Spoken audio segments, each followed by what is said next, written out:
মালদা জেলায় আসন্ন বিধানসভা নির্বাচনের আগে তৃণমূল কংগ্রেসের বিরুদ্ধে সরাসরি লড়াইয়ের ঘোষণা করেছে মালদা জেলা কিষাণ জাতি সেবা সমিতি। সংগঠনটি এবার নির্বাচনে নিজেদের সদস্যদের নিয়ে প্রার্থী দেওয়ার পরিকল্পনা করেছে। সম্প্রতি মালদহের মানিকচকের রাধুটোলা এলাকায় সংগঠিত কোর কমিটির একটি গুরুত্বপূর্ণ বৈঠকে উপস্থিত ছিলেন বহু গুরুত্বপূর্ণ নেতৃত্ব।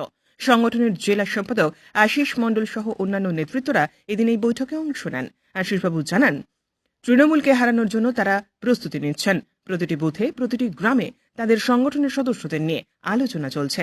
সংগঠনের অভিযোগ, দীর্ঘদিন ধরে কিষাণ জাতি তপশিলি উপজাতির শংসাপত্র থেকে বঞ্চিত হয়ে আসছে এবং শাসক দল তাদের শুধু ভোটের জন্য ব্যবহার করে আসছে। মালদা জেলায় প্রায় 2,65,000 কিষাণ জাতির মানুষ বসবাস করেন। সংগঠনটি মানিকচক, মোথাবাড়ি, রতুয়া, বৈষ্ণবনগর সহ অন্তত 4টি বিধানসভা আসনে তৃণমূলকে চ্যালেঞ্জ করার পরিকল্পনা করেছে। ভোট ঘোষণার আগেই এই ঘোষণায় মালদহের রাজনীতিতে নতুন মাত্রা যোগ হচ্ছে। সংগঠনের পক্ষ থেকে জানানো হয়েছে তারা স্বাধীনভাবে লড়বে এবং অন্য কোনো দলের সঙ্গে জোট না করার সম্ভাবনাই বেশি। আমাদের মালদহ জেলা কোর কমিটির একটা আলোচনা, আমাদের প্রত্যেক ব্লক থেকে 2-4 করে আমাদের এই কোর কমিটিতে আছে। এই কোর কমিটিকে নিয়ে একটা আলোচনা আমাদের, যে আমরা বিগত 28 তারিখ প্রেস কনফারেন্স করেছি, তৃণমূল কংগ্রেসের বিরুদ্ধে ঘোষণা করেছি।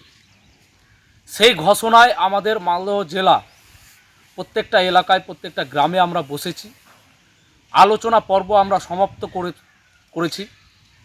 এই আলোচনা পর্ব সমাপ্ত করার ফলে আমাদের মানুষের কাছ থেকে একটাই কথা উঠে এসেছে, আমাদের এসটি সার্টিফিকেটের দাবি দীর্ঘদিনের আন্দোলন। 1996 থেকে 2004 সাল পর্যন্ত মালদা জেলা সদর দপ্তর থেকে এসটি সার্টিফিকেট ইস্যু হয়েছিল। 2004-এর পরে একটা সিআরআই রিপোর্ট হয়, তারপরে আমাদের সার্টিফিকেটটাকে বন্ধ করে দেওয়া হয়। কোনো একটা রাজনৈতিক চক্রান্তে হোক বা কোনো মানুষের চক্রান্তে হোক বা কোনো চক্রান্তেই হোক, আজ পর্যন্ত আমরা এসটি সার্টিফিকেট থেকে বঞ্চিত রয়েছি। পার্শ্ববর্তী এলাকা বিহার, আমদাবাদ ব্লক, রতুয়া ব্লকের পাশে তারা, আমার বাবা কাকারা, আমার ভাই বন্ধুরা এসটি সার্টিফিকেট পাচ্ছে, আর আমি পশ্চিমবঙ্গে বসবাস করে, আমার মালদা জেলার 2,65,000 মানুষ বসবাস করে এসটি সার্টিফিকেট থেকে বঞ্চিত রয়েছে। থেকে আমরা চাই যে দ্রুত সার্টিফিকেটটা আমাদের ইস্যু হোক। এই নির্বাচনের আগে আমাদের সার্টিফিকেট যদি ইস্যু হয় তাহলে আমরা হয়তো ভাববো, আর নয়তো আমাদের সিদ্ধান্তে অনড় রয়েছি।